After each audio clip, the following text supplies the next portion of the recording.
This video took 5 months, 4 months, almost 5 months of my life. I can't believe that much time has passed, and I also can't believe that I cared enough about this to document it.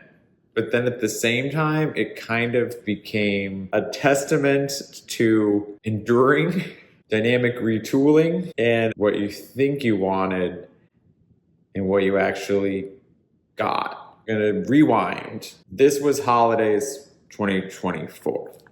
Hello. Hi. How are you? Oh, I gotta get the dog. So you know like how a dream is fragile? Sometimes you just want to gift yourself something nice. I kind of went buck wild, purchased some plants. Yeah, they were supposed to flourish and be really good, but they maybe aren't. Anyways, I'm Willie. My time is short. Feast or famine around here. I have a holiday dinner tonight, and I have plants that are my dream plants to repot. Today we're going to be looking at some semi-impulse purchases that I got on Black Friday.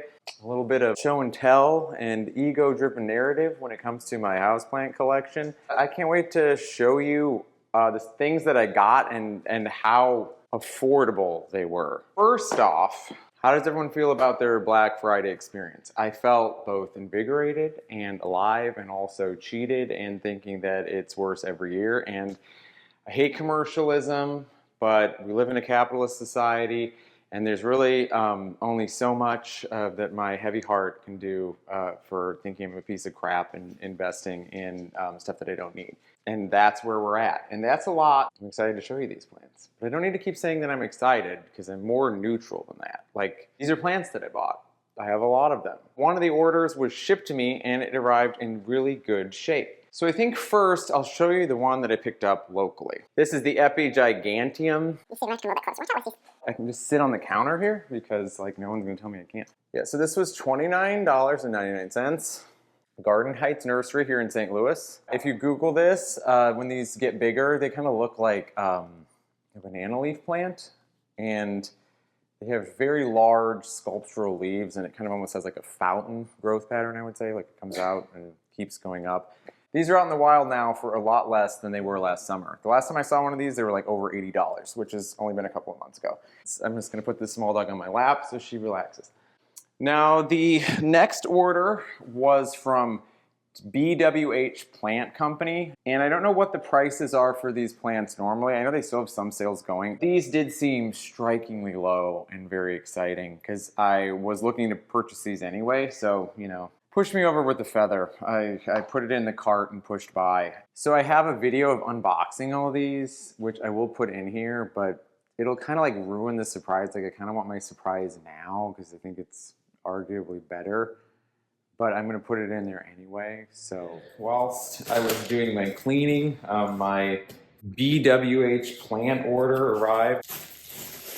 Looks like lots of soil here. We have purchased a 4-inch Spiritus Sancti and a 4-inch variegated Alocasia Frydek. Would you say that was sensible of me to only buy 2 plants? I think it was. Got a little bit of dirt problems, but that's okay.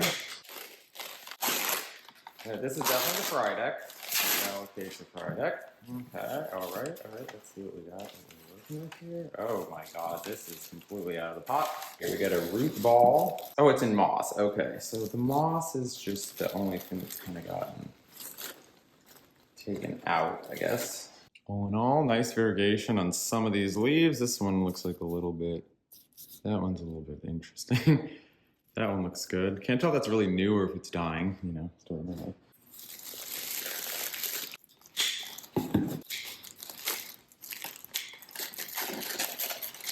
Wow, this looks really good. This one looks pretty much pristine here. That's what $30 can buy you for a Spiritus Sancti Philodendron, which only a few years ago was one of the rarest plants on earth, and I never thought I would actually see in person, let alone own one for the price of like half a tank of gas.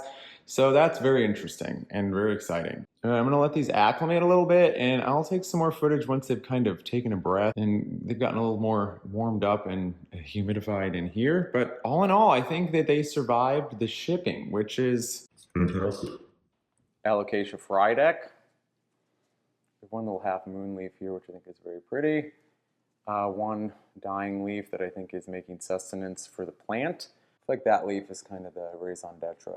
Very good variegation. This one, you know, it's got a little bit, so it seems stable enough. I've heard that all those can like decently easily revert back, especially if you don't have enough light. Fingers crossed they'll do okay on that wall. We actually just put in some track light plant lights to kind of up some of the color spectrum in here. Very excited about that too.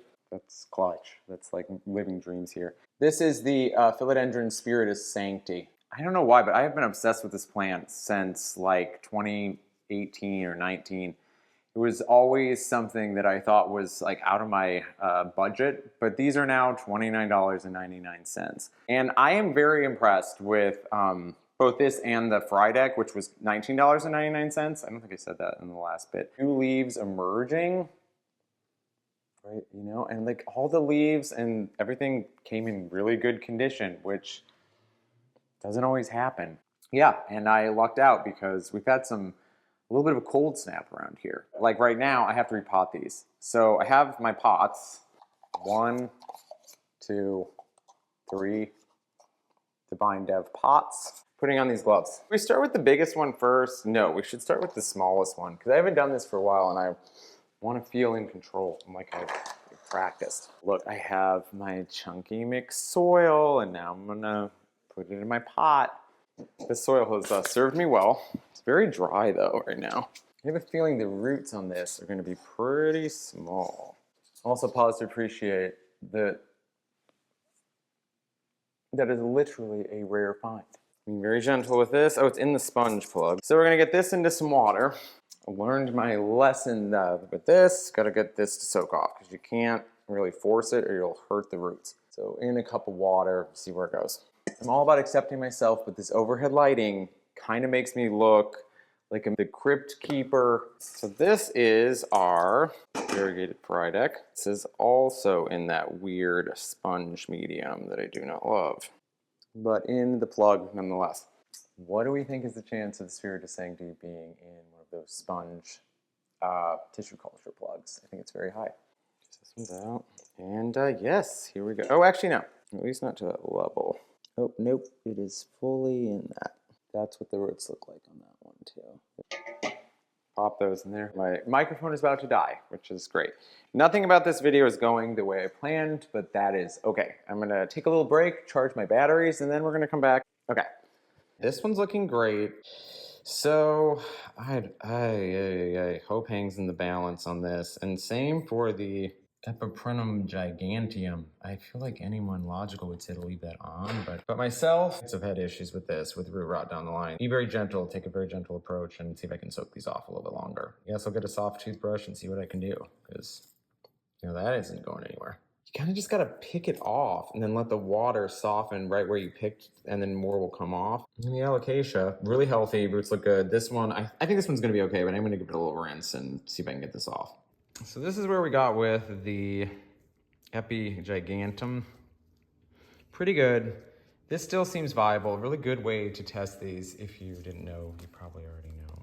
I hate giving tips when not warranted, but just like smell the roots because they smell real fucking off if they're gross and rotted.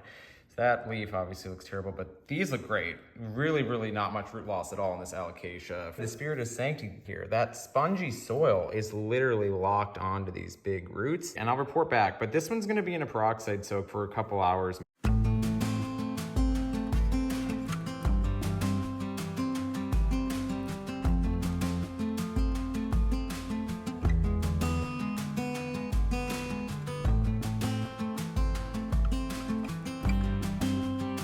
Got these into pots, accepting reality. Gonna go get ready for my dinner, and then I'm gonna talk to you tomorrow. So I guess this is gonna be divided into 2 days.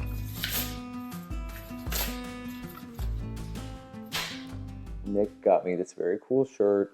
It's a skeleton with plants growing out of it. It's one of my favorite shirts. It was a great on-theme gift. So I talked about it a little bit last week. Things were all still fun and games. I don't feel like they're gonna make it. But should we start with the best? So this Epi Giganteum is still pretty much holding in there. A few of the bottom leaves look a little bit more shriveled, but it's doing good. It's not much mold on the top of the soil or any of the things that sometimes happen when I repot stuff. Does that happen for everybody? If you're watching this, let me know. Like, can you keep the mold at bay when you put a plant in a new pot with new soil? Because it's frustrating and it makes me very stressed. I'm liking that one. This one I'm not liking that much, actually. I think all these plants were in great shape when I got them. You know, when things come into my house, they're not gonna do well. I already killed a really nice Frydek last summer, like under very mysterious circumstances, and it sucked. What is the definition of insanity? Like going and doing the same thing over and over again, expecting a different result. So, just a few days ago, this was a crowning jewel. And now we have leaves that are dying, which is not that abnormal. I think this one is gonna have to be transferred to some water and see if I can kind of jumpstart it. That's a telltale sign that the really big leaf is starting to rot away. Or I don't know if I'd use the word rot, that's probably too strong, but it's starting to fade. And I think this one, the tip is kind of doing the same thing. And of course we have these crispy critters here that are, yeah, that's all, you know. So, and this one is the most depressing because this is the Spiritus Sancti and the leaves, they're all looking worse and yellowing out and dying. I'm smelling it. It doesn't smell like there's any anaerobic bacteria. It might just be that this is stressed, and then like all of the stress and maybe my hypervigilance of trying to remove that rock soil plug did it in. Or maybe, just maybe it doesn't like living here, or I don't know, there's so many things that can go wrong. And I'm making this video because I want to make content about like real life, that like this sucks. Kind of stings when they're not doing well and you think that you gave it the old college try, because I think I know what I'm doing. But that's a whole nother thing. The results of this will show you that perhaps I don't, or maybe this is just cosmically fucked. And this one is doing really good, I think. And you know what? I'm feeling down, and I'll take this as a success. Well, there you have it. Thanks for being a witness to me licking my wounds. Hope it doesn't depress you too much. So here's my sad plant hospital. And I feel like this Spiritus Sancti, 3 leaves left, very sad little roots, but like it's still going. And now it's just sitting there. Real exciting, huh? Oh. So today I had like a zillion versions in my head of this video and like making this video, and so we're going to talk about it. Quite a long journey with this plant, but the plant that I'm holding right here is a Spiritus Sancti Philodendron.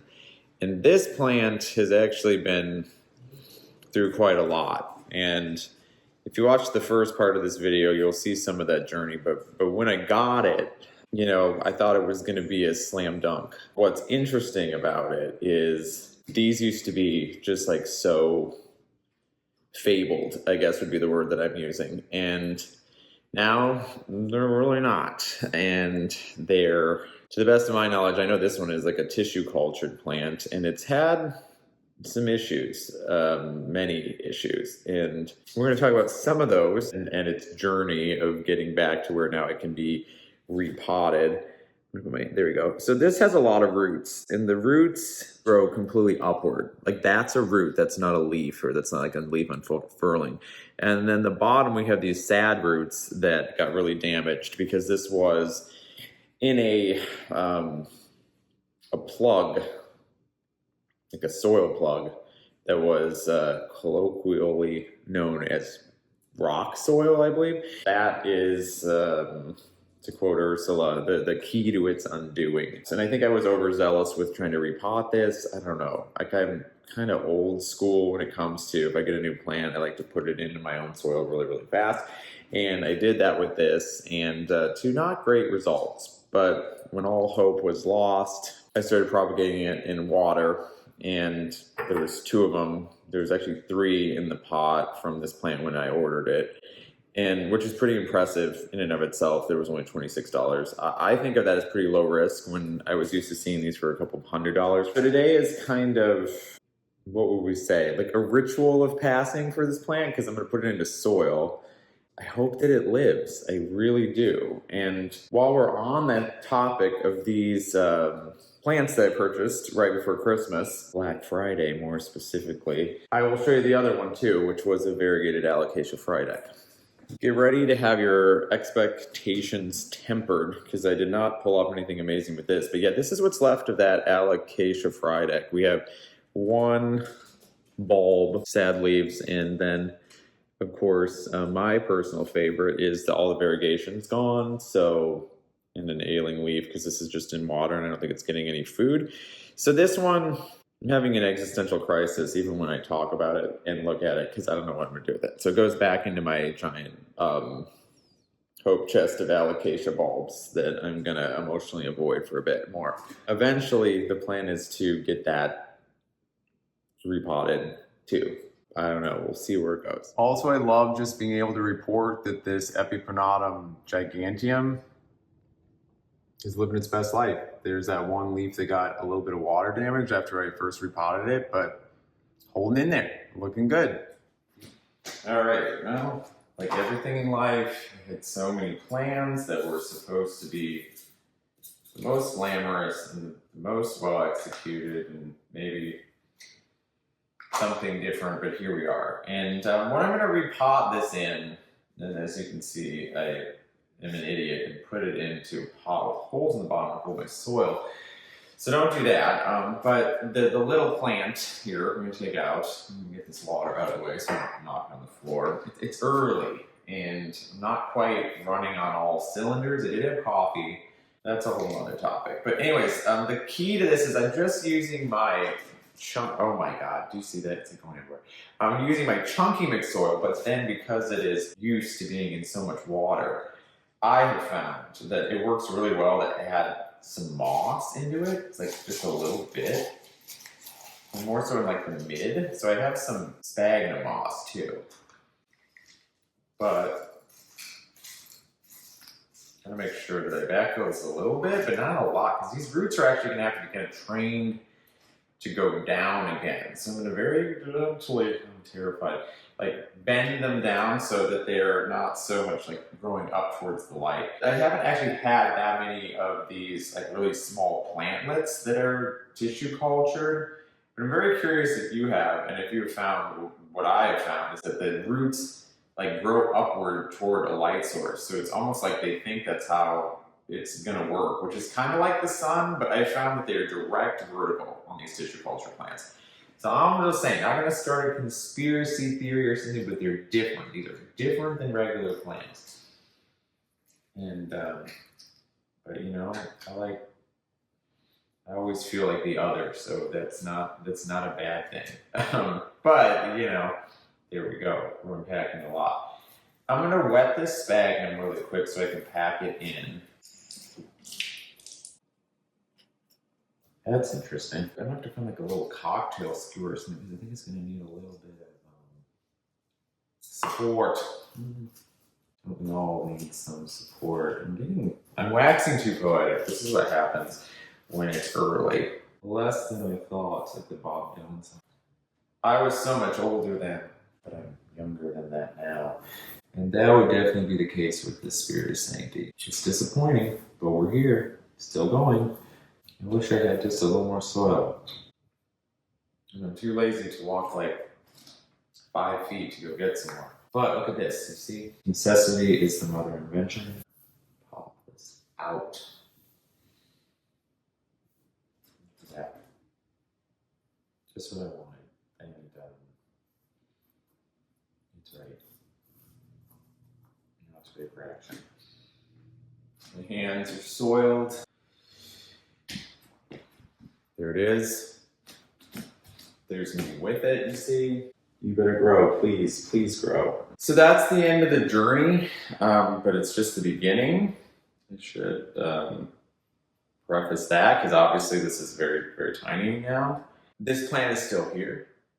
I'm still here. When it comes to buying stuff that is this tiny and this fragile, especially mail order, and then also the procedures of trying to get it to acclimate to your house, make sure you're comfortable losing it. You know, as I think about it and get more introspective, the problem is me, but also expectations. In this case, lower expectations. You know what? I can't believe this is still alive. I think that's kind of a good end to this video. Thanks for hanging out with us. Okay, bye.